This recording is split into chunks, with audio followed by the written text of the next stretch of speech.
changed world that's happening, and we are all part of the change that's happening. We live in a world of punctuated equilibrium. Punctuated equilibrium. Equilibrium is a state of balance, and that state of balance is punctuated by something in the evolution of time. So if you look at the evolution of time, you will find long periods of sustainable time where small changes are happening and the world is steady around one paradigm. And then suddenly you find a wedge happening and huge numbers of changes happening in that small wedge, such that you couldn't imagine how so many changes can happen in that small wedge.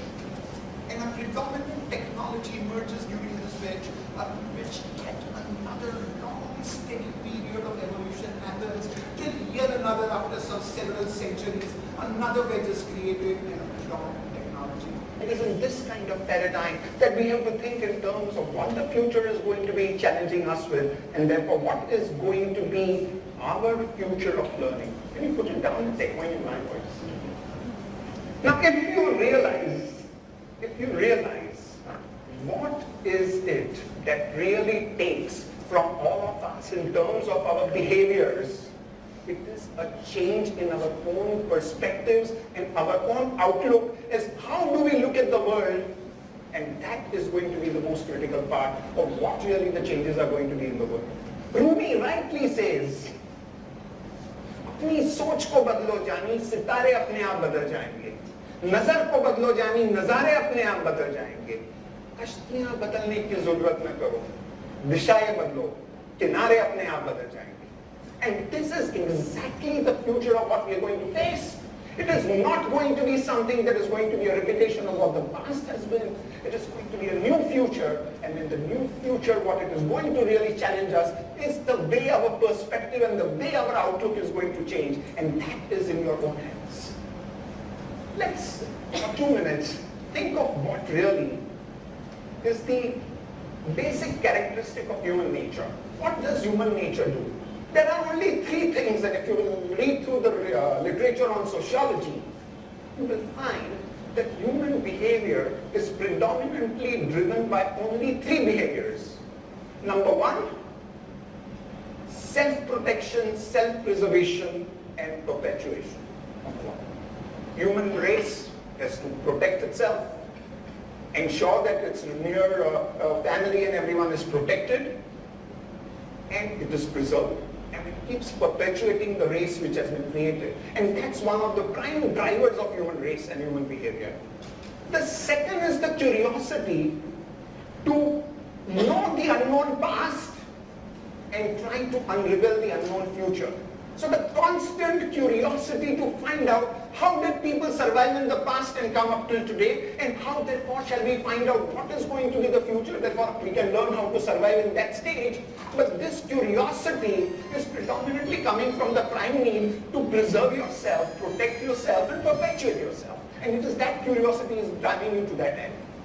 And the third most critical behavior of human nature is its ability to respond to the changing environment and mutate its behaviors. Very, very few creatures in the entire scheme of evolution have this ability to be able to learn what is required in terms of changed behaviors and then alter and mutate that behavior to be able to give a response which is matching the stimulation.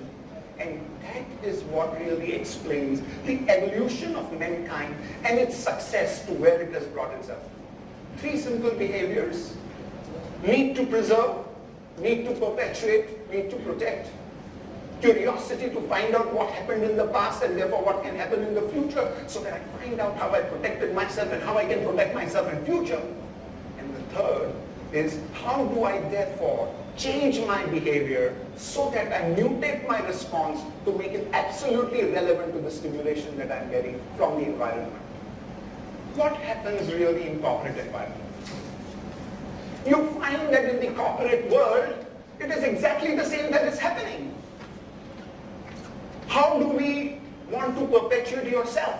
Is the prime concern any corporate has today. We call it by different names. Going concern concept, strategic planning, What is strategic planning for? What is this going concern? This going concern concept comes from the need of a corporate to self-perpetuate itself, which is the human nature, and then to protect itself by doing strategic planning. Dominant human nature in a collective form, represented in a corporate, which is a world of commerce existing within our living lives. How do we then try to unravel the past? How do we try to predict the future? Again, you see representations, trend analysis, scenario building, future projections. What are these? These are again representations of corporate life which imitate the human behaviors of trying to see trend analysis of what happened in the past, projections and scenario buildings to see what could likely happen in the future, and then try to find out what are the best practices, what are developmental innovations, what is it that I can do to find myself succeeding in the changed environment. So predominant human nature and its three prime characteristics manifesting itself in a collective corporate entity of the human behavior and representing the same challenges that the human mind and behavior has always wanted. If you look at this all, this desire of the corporate like human beings to survive is exactly what you call living. In real life we call it living. In corporate life, how does the organization perpetuate itself? How does it find out and diagnose from an OD perspective what are the likely challenges of the future and therefore what are the change initiations you will have to make in your behaviors? And then finally, how do you go around building your enterprise capabilities to ensure that those capabilities which you have diagnosed on the needs are going to help you perpetuate is what we really end up calling learning. Therefore, learning in corporate life is synonymous to living in natural life. And that's one of the prime understandings you need to have. A fantastic experience happened to the world in 2002. Right out of the Y2K experience that the world had, when the entire world had gone into a major tizzy of the whole world is going to collapse because all the electronic systems do not really know how to change the dating, etc., etc. Lovely, blue, big fraud, nothing happened, world moved on. So they called 50 great men with Mensa scores who had world knowledge in diverse domains and made them go through 200 critical events that were identified or pre-identified, which were the most influencing events in the world. And they told these 50 guys that each of these events, please explain with available knowledge how did these events happen. And they found that only 44 of these 200 events, these 50 geniuses could explain by virtue of knowledge as to how did this event actually happen and what is the science and knowledge known to mankind which can explain the events that have happened. That means that the sum total knowledge to the world available today, if it was to be brought together in any econometrics format, would only have 22% of knowledge of whatever the events that are happening.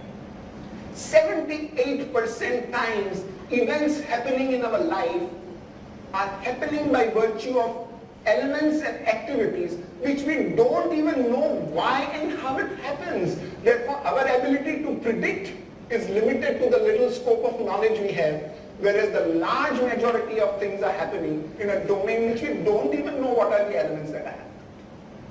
Imagine that the systematic trying of finding into the world, we are getting more and more information.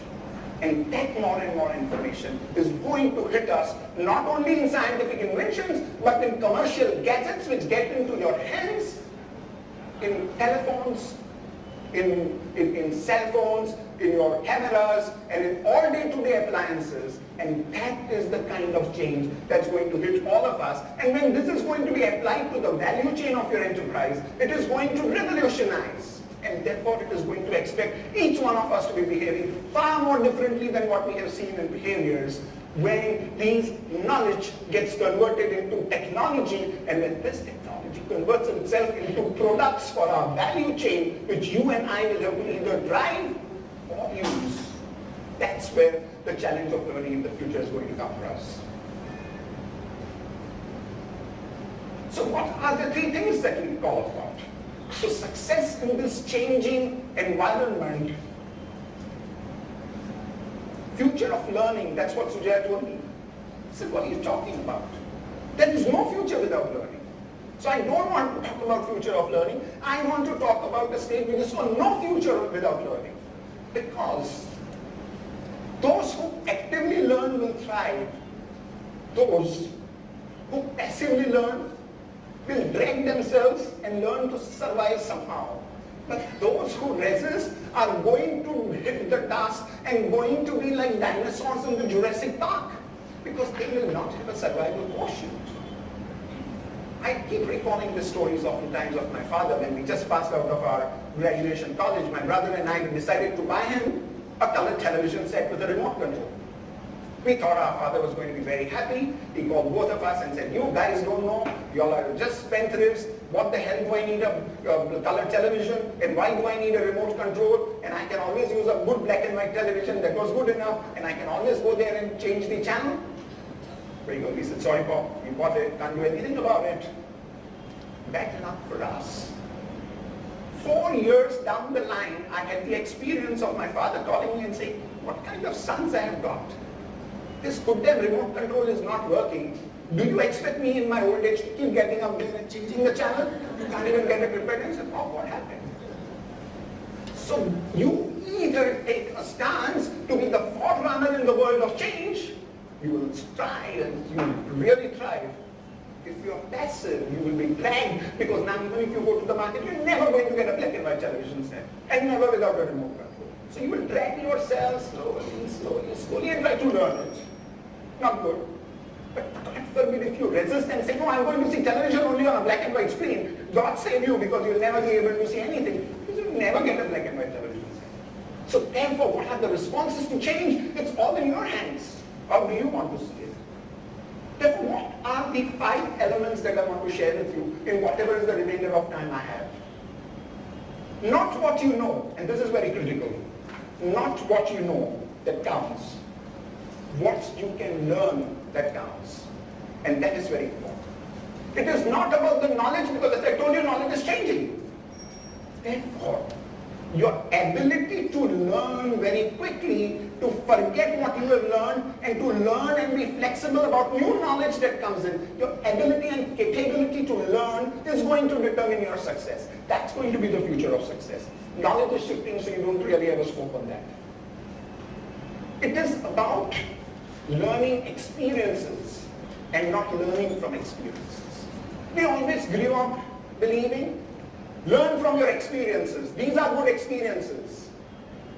It is not about learning from experiences. Future is about going for success when you try to have learning experiences and not experience from the learning. And that's one of the most important differentiators. You as learning professionals, you as OD professionals, you as drivers of change will have to understand, how do I give my people greater learning experiences and not tell them to learn from experiences. It is not about content any longer. It is about winning behaviors. Future of learning is about how do I create that magic in my people so that they really go ahead and want to win and create the value for the enterprise, instead of saying, I'm going to give you a certain course content, a certain content which will help you make a better contributor to the business value creation journey. So it is about winning behaviors. It is not about the content at all. And that's something that you will have to drive. It is about developing value-creating capabilities through people. It is about value-creating capabilities through people and not using people as pure resources for value creation. Today, the enterprise has a value creation model. And that value creation model, people are used as resources to value creation model. That's not going to be learning. How, therefore, are we going to develop value creating capabilities in our people? That is going to be a challenge for you and me. And that's going to be the challenge that we'll have to face. And it is not about events at all. It is not about individual diagnosis and individual programs. learning is going to be about continuous enterprise effectiveness. The times are changing, dynamics of the market are not going to be predictable. It is at this point of time, how do I create in my enterprise an entire set of effectiveness such that they are able to flexible and move around to make these changes, and which is what one of the most important things there are. The last thought that I want to really share for you is there are always only two parties in any learning situation. Party of the past and party of the future. The establishment and the movement. Learning is about movement. Establishment is gone. It is in this environment that you have to be the change agent for that movement that needs to be created into the enterprise. And what will you teach people? The last quote that I would again give from Rumi is, तालीम नहीं दी जाती परिंदों को उड़ानों की, वो तो खुद ही समझ जाते हैं ऊंचाई आसमानों की। सीढ़ियां तो उनके लिए होती है जिनको छत पे जाना होता है, जिनकी निगाह है आसमानों पे, वो तो अपनी उड़ाई खुद से ढूंढ लेते हैं।